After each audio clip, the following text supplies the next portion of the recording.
Antes de arrancar, uno es como que empieza a atar conceptos de lo que venimos viendo en este rato, ¿no? Y escucha lo que dice Eduardo Sierra respecto al clima y dice, bueno, este ciclo seco, pero también representa, me parece, una oportunidad si la vemos, ¿no? Hace un ratito hubo uno de los integrantes que era de Formosa. Yo tengo un paradigma especial, 3 ríos, agua, uno que podría circular, podría llevar tonelada de carne a $5.000 de tonelada, megatérmicas, acuicultura, frutas tropicales, 4 veces más grande que Israel, creo que acá lo he dicho porque es una cosa que me sorprende enormemente, y la posibilidad de crear valor agregado, marcas y sacarla hasta por un puerto. De 23 provincias es la más pobre y la que más subsidios tiene. Entonces, viste, cuando decís, no es una cuestión de ciclo climático, sino de ciclo de la bocha. Por eso me parece que es interesante lo que vos nos vas a contar porque se ata mucho a esto, ¿no? Cómo vamos adaptando el valor de estos campos que son únicos, ¿no? También a lo que viene, más allá del clima, lo que viene hacia adelante en desafíos productivos y en mercados, ¿no? Esta te dejo mi inquietud. Gracias. Bueno, muchísimas gracias Ricardo, muchas gracias a la Cámara por la convocatoria, en especial a Federico por la invitación. Bueno, la idea entonces de hoy es un poco plantear este desafío de cómo Argentina se para frente a un contexto de creciente incertidumbre. O sea, no voy a descubrir la pólvora al comentarles que el mundo es un lugar cada vez más complejo. Quizás lo sentimos así porque tenemos cada vez más información y precisamente lo que mide este índice es las veces que la palabra incertidumbre o sus sinónimos salen en la prensa en todos los medios del mundo. Y como vemos, el pico más alto obviamente fue la crisis acaecida por el COVID-19, pero desde ya hace unos años estamos viendo cada vez más fenómenos, hechos, sucesos que tienen impacto sobre la producción y el comercio de productos agroindustriales. La idea es hacer un recorrido por los principales que van desde la crisis de Lehman Brothers, que catapulta a una crisis económica global y que sucede justo en un momento, en un contexto de gran sequía, como Eduardo mencionaba recientemente. Después tenemos, obviamente, la cuestión relativa al cambio climático, también mencionada en la charla anterior, que empieza a tomar parte, a tomar color con lo que es el Acuerdo de París, donde todos los países llevan compromisos de reducción de emisiones que tienen efectos sobre la forma en que producimos actualmente. Esto también tiene relevancia en lo que es la gobernanza global. Vemos la Organización Mundial de Comercio, que es el ámbito donde se discuten las reglas multilaterales de comercio, que se encuentra estancada ya hace varios años. La aparición de los Objetivos de Desarrollo Sostenible, una nueva hoja de ruta hacia 2030 de cómo el mundo debe producir y consumir. El Brexit y todos los intentos de desfragmentación que empiezan a verse a lo largo del mundo. La peste porcina africana, que tuvo un impacto notable sobre China, más del 50% de su stock porcino se vio mermado, con su correlato en la compra de feed y el cambio por otro tipo de proteínas. La llegada de Trump al gobierno, cortando lazos con muchos países del mundo y comenzando conflictos comerciales como por ejemplo con China. El acuerdo entre Mercosur y la Unión Europea, esto creo que año tras año podemos hablar sobre este acuerdo y sigue todavía estando en agenda, sigue estando todavía en discusión. Vamos a ver si hay posibilidad de cierre o no del mismo. Y después la llegada del COVID, obviamente, que puso una lupa y una fuerte presión sobre el sector. Recuerden ustedes que el sector agrícola y el sector de salud fueron los dos sectores considerados esenciales y que siguieron trabajando a lo largo de toda la pandemia para seguir abasteciendo al mundo de alimentos y materias primas. Y una de las respuestas que viene después de la crisis sanitaria es el Pacto Verde Europeo, una nueva forma de producir desde Europa para el mundo, con distintas iniciativas de la granja a la mesa o iniciativas como deforestación. Y cuando pensábamos que nada podía seguir sumándose a todo esto, llega el conflicto que aún subsiste entre Ucrania y Rusia, la guerra de Rusia y Ucrania, con un fuerte impacto sobre distintos productos, por ejemplo, el caso de los precios del petróleo, el caso de los fertilizantes y demás. Todo esto poniendo un fuerte presión sobre lo que es la seguridad alimentaria. Hoy Eduardo mencionaba los precios. Hay que estar del otro lado también del aumento de precios, que tiene que ver con la cuestión de seguridad alimentaria, la regulación que les mencionaba sobre deforestación, las distintas cumbres de cambio climático que conllevan nuevos y diferentes compromisos cada año, son cumbres anuales. El potencial conflicto geopolítico entre China y Estados Unidos, que puede seguir escalando incluso más por la situación en Taiwán. Y por último, el ingreso de Argentina a los BRICS. ¿Por qué quise hacer este raconto de un montón de sucesos, hechos a lo largo de todos estos años? Bueno, porque todo esto tiene impacto sobre la forma que producimos, la forma que consumimos, la forma que comerciamos. Y el problema de todos estos hechos y sucesos es que se van solapando uno sobre el otro. No es que aparecen un año y vuelven a desaparecer, sino que año tras año se van sumando y generan mayor complejidad. Entonces, yo me voy a detener solamente en 5 de estos factores, que son seguridad alimentaria, comercio, la cuestión de la geopolítica, obviamente, la sostenibilidad y el cambio climático, y finalmente la cuestión de la gobernanza. Y a lo último vamos a tratar de dar una respuesta desde Argentina. ¿Cómo se para Argentina frente a estos desafíos cada vez más relevantes y con mayor impacto? Entonces, vamos con el que mencionaba recién de seguridad alimentaria. Hasta 2014, los esfuerzos globales para la reducción de la seguridad del hambre en el mundo habían sido muy positivos. Hasta ese año se venía reduciendo año tras año las personas que sufrían hambre en el mundo, llegando hasta un porcentaje del 7,7%, que todavía es un número muy alto si tenemos en cuenta que a 2030 está previsto llegar, o se proponía llegar, al hambre cero.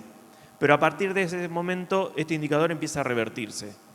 Tiene su punto quizás más álgido con la pandemia y el conflicto en Ucrania, y ahora empieza a estabilizarse en torno al 9,2% aproximadamente, que esto, traducido en números, traducido en personas, son 735 millones de personas que sufren hambre en el mundo.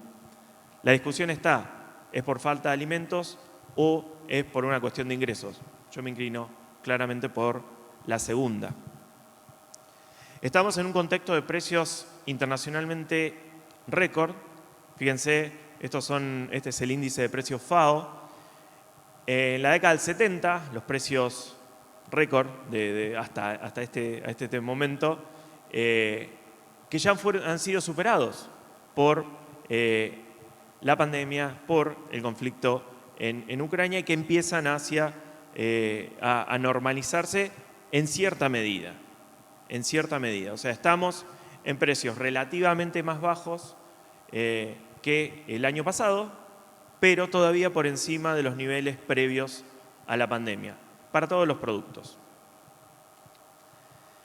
Ahora, la forma en que se revelan los precios es a través del comercio. ¿Qué está pasando con el comercio en el mundo? El comercio en el mundo sigue creciendo, el comercio total de bienes sigue creciendo, pero a una menor tasa. La gran locomotora de este crecimiento, China, empieza a mostrar signos de cansancio, por así decirlo. Los países en desarrollo en general fueron los que sostuvieron el crecimiento del comercio internacional en la crisis del 2008. No pudieron hacerlo en el 2020, el The Great Lockdown, llamado por el FMI, el gran cierre, afectó a todas las economías por igual, algunas incluso en mayor medida, y después de la pandemia tuvimos un efecto rebote, pero el crecimiento que se proyecta para los años que vienen no es similar a los previos al 2008. Es decir, las tasas de crecimiento previos a 2008 no se esperan que se prevean en los años por seguir. Sin embargo, hay oportunidades para el comercio agroindustrial. ¿Y por qué esto? Básicamente, lo que vemos acá es un gráfico que nos demuestra cuántas de las calorías que se consumen en cada uno de los países, o regiones, mejor dicho, provienen del comercio internacional. O sea, son importadas. Aproximadamente 1 de cada 5 calorías que se consumen provienen del comercio en la mayoría de las regiones. Estamos hablando de África subsahariana, sudeste de Asia, Europa, incluso Latinoamérica y algunos países de Asia. Es menor la medida en Norteamérica, pero es mucho mayor en la región del norte de África y el noreste, que está por encima del 60%. Esto habla de una gran dependencia de ciertos países del comercio agroindustrial para abastecerse de los alimentos. Y eso es lo que se proyecta para los años por venir. Son muy pocas las regiones que tienen el potencial para autoabastecerse, es decir, para producir todo lo que necesitan consumir.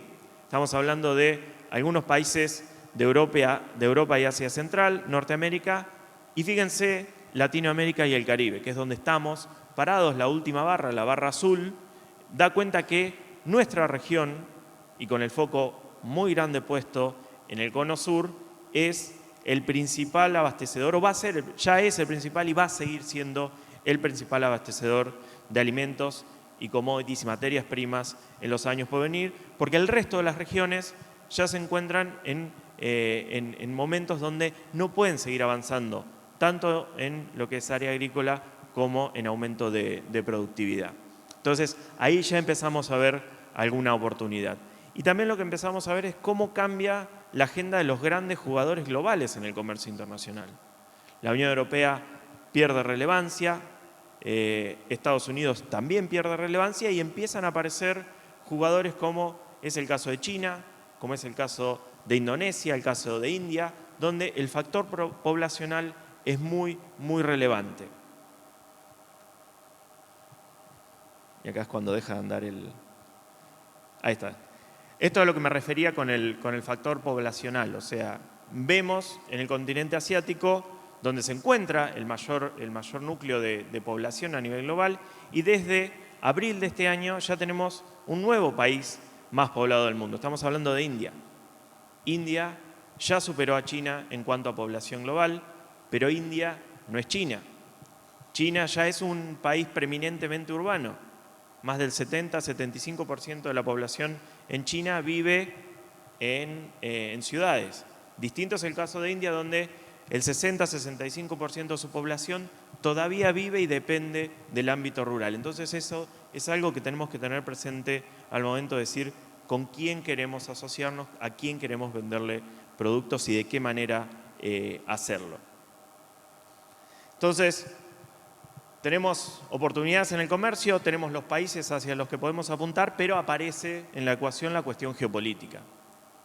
La cuestión geopolítica que implica preocupaciones vinculadas a la seguridad nacional en distintos países, y empiezan a florecer, a aflorar distintos conceptos como el de friendshoring, nearshoring, que implican no necesariamente comerciar con el país que es más conveniente, sino con el que tengo algún tipo de relación o vínculo en cuanto a valores, o el que está más cerca.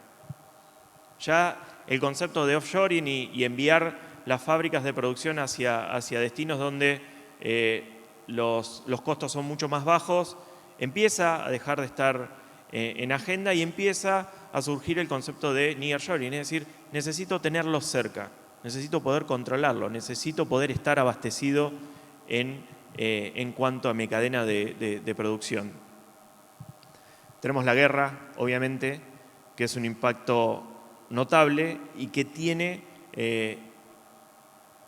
un efecto expansivo muy importante sobre la cuestión de la geopolítica.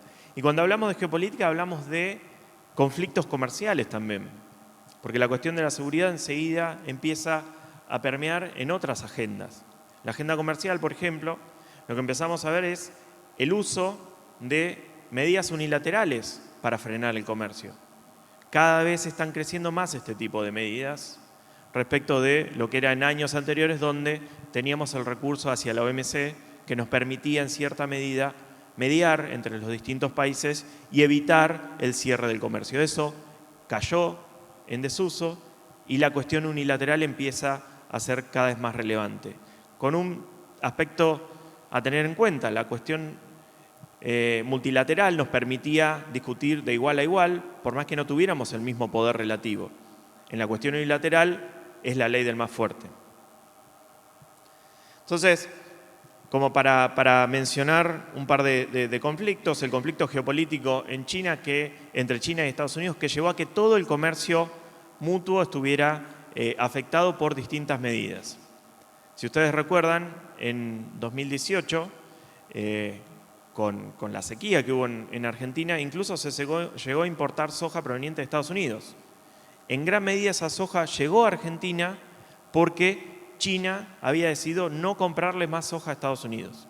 Entonces, Estados Unidos tuvo que redireccionar sus ventas hacia otros países y en ese momento Argentina fue uno de los mercados. O sea, todos estos conflictos geopolíticos implican redireccionamiento y rediseño de los flujos comerciales. Más cercano en el tiempo, la guerra de Ucrania, en la cual vimos cómo los precios de los principales commodities volaban en los días posteriores a febrero de 2022. Vimos cómo aumentaban los aceites, sobre todo aceite de girasol, pero acompañaban el resto. Vimos el caso del trigo. También vimos los fertilizantes. Rusia y Bielorrusia son dos de los principales productores de fertilizantes químicos, por lo cual el impacto se vio durante esa campaña y después tuvimos lo que se llamó el Acuerdo de Estambul, que era el acuerdo que permitía utilizar el Mar Negro para sacar la producción de estos países a través de buques. El Acuerdo de Estambul fue denunciado o no fue renovado hace un par de meses por Rusia y estamos nuevamente ante la incógnita de qué puede suceder respecto de la campaña que está en curso. Y la última de la cuestión geopolítica es la cuestión de los BRICS. Los BRICS son estos países agrupados inicialmente por una cuestión de JP Morgan, un consultor, encontró ciertas coincidencias entre Brasil, Rusia, India, China en primera medida y después se sumó Sudáfrica. Bueno, este acrónimo se transformó en una reunión, se transformó en un grupo que empezó a trabajar, incluso tienen un banco de desarrollo, y en la última reunión realizada en Sudáfrica invitaron a la ampliación a 6 nuevos países, entre los que se encuentra Argentina. ¿Por qué Argentina fue invitado? Bueno, básicamente se lo debe a Brasil, para tratar de seguir teniendo preeminencia y peso relativo en la región. Brasil buscó algún tipo de aliado en América Latina y lo que más cercano en ese sentido tenía era nuestro país. Así las cosas, 2 de 3 de los candidatos han señalado que no desean ingresar al BRICS cuando se materialice la invitación el 1 de enero del año 2024. Pero bueno, ¿qué es BRICS? Bueno, básicamente surge como un contrapeso al G7, el grupo de los 7 países desarrollados más importantes, y empieza a calar muy profundamente en cuestiones relativas a utilización de divisas en el comercio bilateral, utilización de bancos de desarrollo y también la cuestión energética. Fíjense que los países que se incorporaron, mención aparte, son Irán y Arabia Saudita y Emiratos Árabes Unidos. O sea, son países donde la variable energética es muy, muy relevante. Siguiendo y tratando de no pasarme del tiempo, la cuestión relativa a sostenibilidad y cambio climático. El Acuerdo de París como gran hito en 2015, los Objetivos de Desarrollo Sostenible también desde ese mismo momento, que fueron un reemplazo de los Objetivos de Desarrollo del Milenio, que no se llegaron a cumplir, pero bueno, planteando hacia 2030 una agenda bastante ambiciosa y de la cual todavía no estamos en condiciones de decir que se pueda cumplir. Pero sin embargo, todo esto empieza a condicionar la forma que se produce, la forma que se comercializa, empiezan a surgir iniciativas nacionales, medidas, como mencionaba Eduardo, de carácter paraarancelario, y eso nos tiene que tener muy, muy, muy atentos. Y aquí está como el gran programa a tener en consideración, que es el Pacto Verde Europeo con sus distintos desprendimientos. El Pacto Verde Europeo, que surge en el año 2020, tiene una serie de iniciativas que pueden llegar a tener y van a tener y ya están teniendo impacto en la forma que se comercia en el mundo. Por ejemplo, la iniciativa de la granja a la mesa. que establece requisitos de sostenibilidad para los distintos eslabones de la cadena, establece un fuerte compromiso de reducción de pérdida y desperdicio de alimentos. Y también establece, por ejemplo, reducciones en utilización de fertilizantes, promueve que a 2030 el 25% de la producción europea sea orgánica, que según muchos especialistas esto está bastante lejos de ser alcanzado. Pero ¿cuál es el riesgo o el problema? Porque uno puede decir, bueno, si ellos quieren producir de esa manera, no hay ningún inconveniente que lo hagan. El problema es que empiezan a trasladar este tipo de requisitos a sus principales abastecedores. Y ahí es donde Argentina empieza a tener que tenerlo muy en consideración. Lo mismo, bueno, sucede con el CBAM o lo que es el ajuste en frontera para carbono, que esto afecta principalmente a fertilizantes, acero y demás, pero que potencialmente en el futuro puede trasladarse a otro tipo de productos, entre ellos los productos agropecuarios. Y la que mencionaba Eduardo, la relativa a deforestación, esta es la que quizás nos aprieta un poquito más el zapato porque nos corren un poco más los tiempos.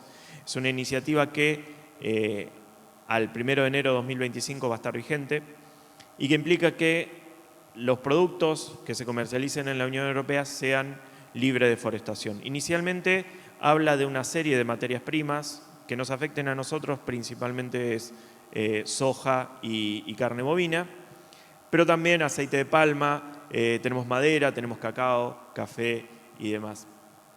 Y acá nuevamente no hay que decir, bueno, está bien, en la zona donde yo estoy no se producen estos productos, no tengo problemas. Esta reglamentación establece revisiones cada un par de años y seguramente se van a incorporar otros productos. ¿Qué es lo que hay que cumplir con esta normativa? Bueno, básicamente demostrar que la producción proviene de zona libre de deforestación al 31 de diciembre de 2020. Es decir, si mi campo tenía un bosque o lo que es considerado bosque de acuerdo a la Unión Europea y la FAO, no puedo deforestarlo para utilizarlo en la producción de soja o ganadería. ¿Cómo se va a demostrar esto? Bueno, todavía hay muchas discusiones.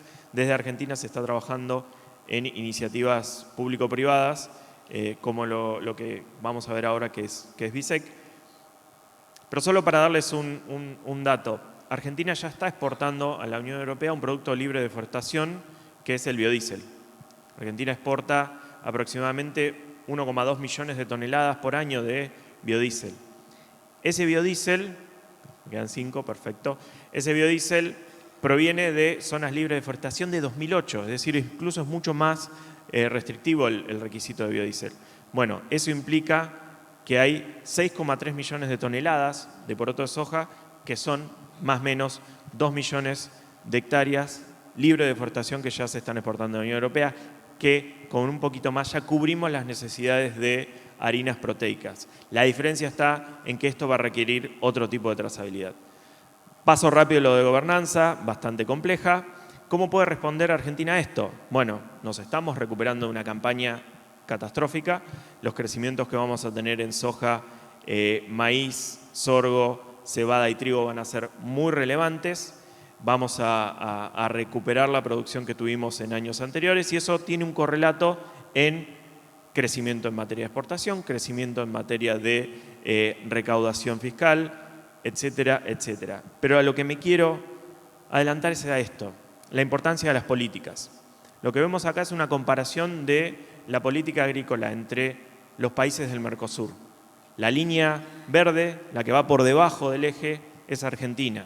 Esto es una medición del PCE, de la OCDE, que mide las transferencias desde el gobierno hacia los productores. En Argentina es a la inversa, dadas las retenciones, dados los ROE, etcétera, etcétera. Pero son 20 años de este tipo de políticas. Este tipo de políticas que no se ven en otros países, no solo de la región, sino también del mundo. Fíjense en la columna de mi derecha, donde en todos los casos es positivo, menos en el caso de Argentina. Es negativo porque hay transferencias a la inversa, desde los productores hacia los consumidores. Y fíjense, si vamos hacia un esquema de políticas más pro agro, podemos estar alcanzando, podemos aumentar nuestra producción en un 40% en los próximos 10 años. Esto es un escenario totalmente factible y con la tecnología que tenemos hoy por hoy y disponible. Y lo más interesante de esto es que se da sobre todo en materia de aumento de rindes. No vamos a expandir nuestra frontera agrícola para lograr esto. De hecho, en el cálculo que hicimos nosotros sobre potencial de deforestación, Argentina tuvo récord de 35 millones de hectáreas producidas en cultivos extensivos. Hoy estamos en torno a los 28, 29, 30. O sea, podemos volver a producir en distintas áreas, clima mediante, mirándolo a Eduardo, pero sin afectar y de manera sostenible y de manera sustentable. Entonces, ¿cómo respondemos desde el sector privado? Red de Buenas Prácticas Agropecuarias, Programa Argentino de Carbono Neutro, Visión Sectorial de Gran Chaco. Son distintas iniciativas que se están llevando adelante para responder frente a preocupaciones relativas a la sostenibilidad en los principales mercados del mundo. Esto lo quería mencionar. En el ámbito regional, obviamente, Argentina necesita insertarse de manera inteligente en el mundo. ¿Cómo lo hace? A través de negociaciones. ¿Cómo negocia? A través del Mercosur. El problema es que el Mercosur no avanza. El gran acuerdo que está pendiente con la Unión Europea es la llave que nos permite ingresar a un selecto grupo, a un club, que nos pone un estándar, una vara muy alta. O sea, si logramos ese acuerdo con la Unión Europea, vamos a tener facilidades para negociar con el resto de los países. Se abre la posibilidad con el resto de los países europeos, se abre la posibilidad con Canadá, con Corea y demás. Estamos viendo ahora discusiones en estos momentos entre la presidencia pro tempore Mercosur de Brasil y su contraparte europea para ver de qué manera se puede alcanzar esto. La mayor preocupación hoy por hoy del lado europeo es la cuestión relativa a sostenibilidad ambiental con foco en deforestación. Por eso es que se está frenando en gran medida el acuerdo. Entonces, algunas consideraciones finales como para cerrar. La geopolítica y la sostenibilidad ambiental impulsan fuertes cambios en el sector agropecuario, esto lo hemos visto. Hay demandas de productos cada vez más sostenibles, cada vez los consumidores piden mayor tipo de información. No hay que descuidar la agenda comercial, obviamente. Argentina tiene mucho para ganar, tiene pocos acuerdos comerciales. Comparado con otros países de la región, estamos muy rezagados en ese sentido. Y tener pocos acuerdos comerciales implica no aprovechar las oportunidades que el mundo nos está ofreciendo. Oportunidades que, como les decía, nos da el comercio agrícola. Vemos cada vez más creciente demanda de los productos que producimos, pero es necesario acceder a distintos esquemas de certificación para demostrar de qué forma se está produciendo. La política agrícola es fundamental, ya lo vimos. O sea, Argentina viene con el pie en el freno hace más de 20 años en este sentido. El resto de los países tienen políticas que son de neutras a positivas, nosotros con políticas negativas. Tenemos el potencial, tenemos los atributos para aumentar la producción y la exportación y, como les decía, es necesario, es fundamental desarrollar políticas para que el sector tenga certidumbre en el mediano y el largo plazo y pueda alcanzar este potencial que tanto venimos señalando. Bueno, muchísimas gracias.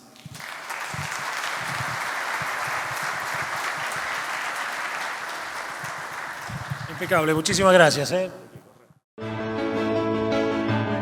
Angus, la raza líder.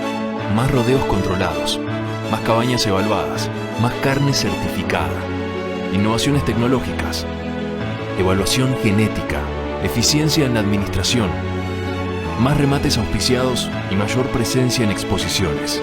Primer programa de evaluación genómica de la Argentina y Latinoamérica. En la Asociación Argentina de Angus cumplimos 100 años. Seguimos haciendo historia. Seguimos sumando innovación. Angus, la raza líder.